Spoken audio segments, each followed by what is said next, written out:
Assalamualaikum warahmatullahi wabarakatuh. Salam budaya, salam rahayu, salam waras. Sedulurku sekalian, selamat bertemu kembali dengan saya Kang Jinggu di channel YouTube Donatan TV.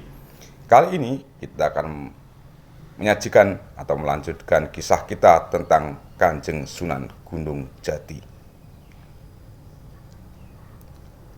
Sedulurku, kemarin telah kita kisahkan bahwa Kaisar Honggi itu akhirnya mengizinkan putrinya menyusul Sunan Gunung Jati ke Pulau Jawa.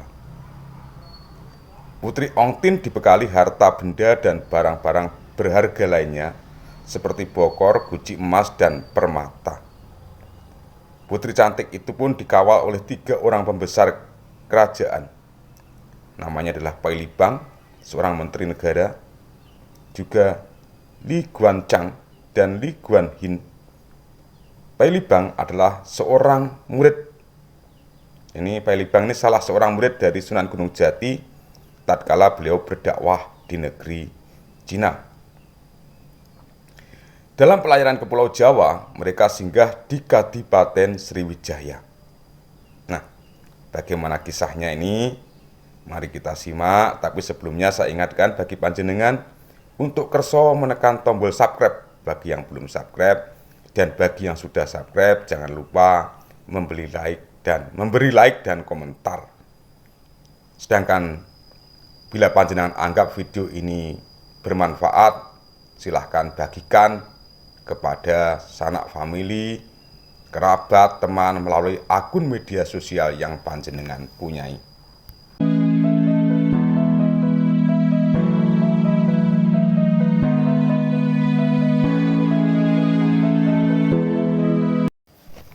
Sedulurku yang berbahagia, dalam pelayaran ke Pulau Jawa,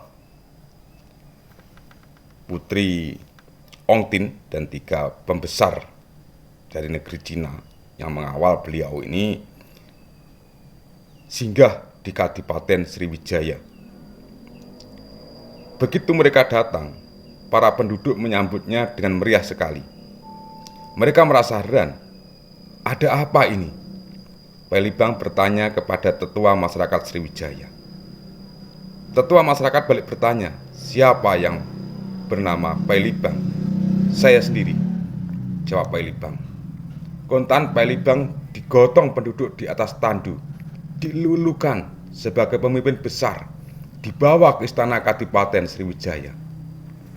Setelah duduk di kursi adipati, Pai Libang bertanya, sebenarnya apa yang terjadi?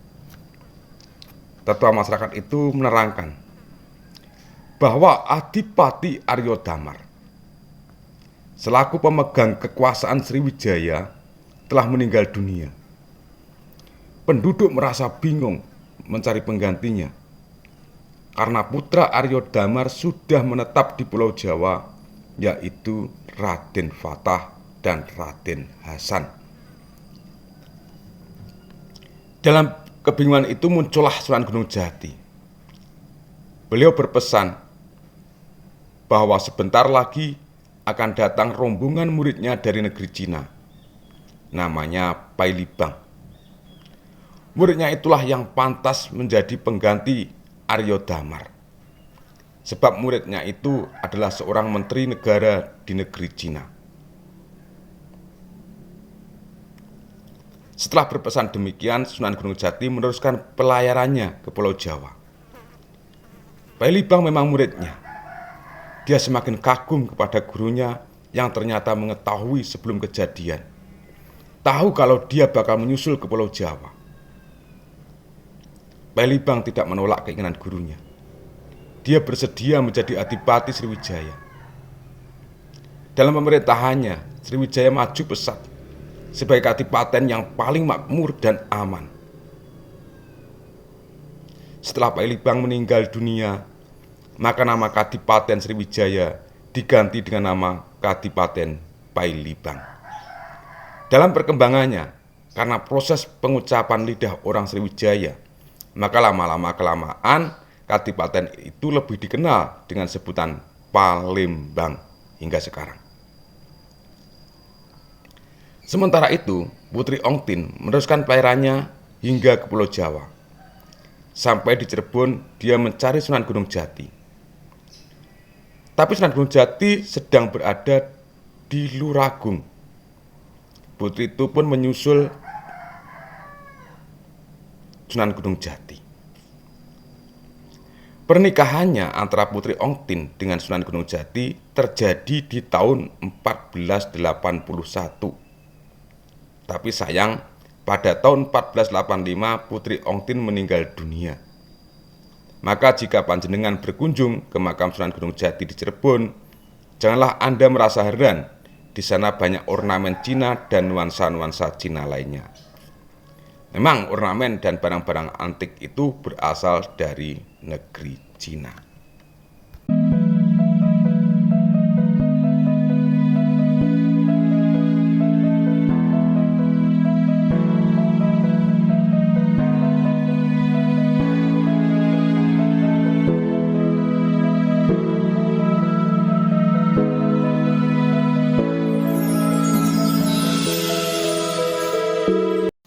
Sedulurku, Wali Songo selalu bermusyawarah apabila menghadapi suatu masalah yang pelik dan berkembang di masyarakat, termasuk kebijakan dakwah yang mereka lakukan kepada masyarakat Jawa.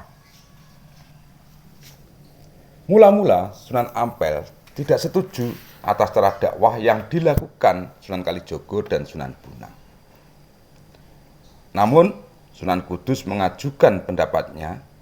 Saya setuju dengan pendapat Sunan Kalijogo bahwa adat istiadat lama yang masih bisa disearahkan kepada agama tauhid, maka kita akan memberinya warna Islam.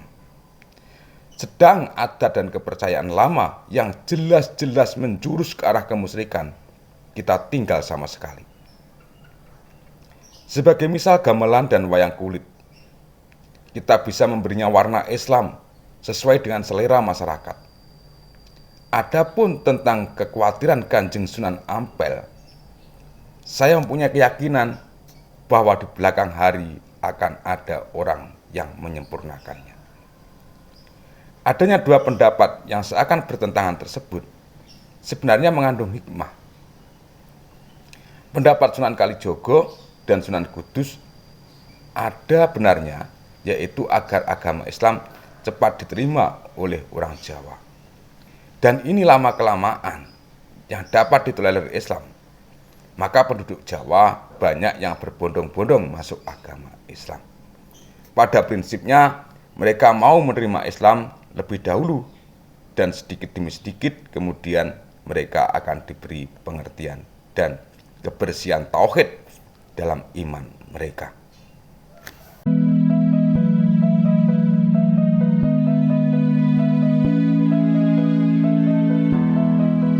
Demikian dalam penyebaran Islam di Pasundan yang dibawa oleh Sunan Gunung Jati, yang beliau juga memiliki istri dari Cina yang bernama Putri Ongtin. Tadi kiranya cukup sekian saja dulu. Ada kurang dan ada lebih, kami mohon maaf yang sebesar-besarnya. Training ungkapan ono rino, ono upo, ono awan, ono pangan. Salam budaya, salam rahayu, salam waras. Wassalamualaikum warahmatullahi wabarakatuh.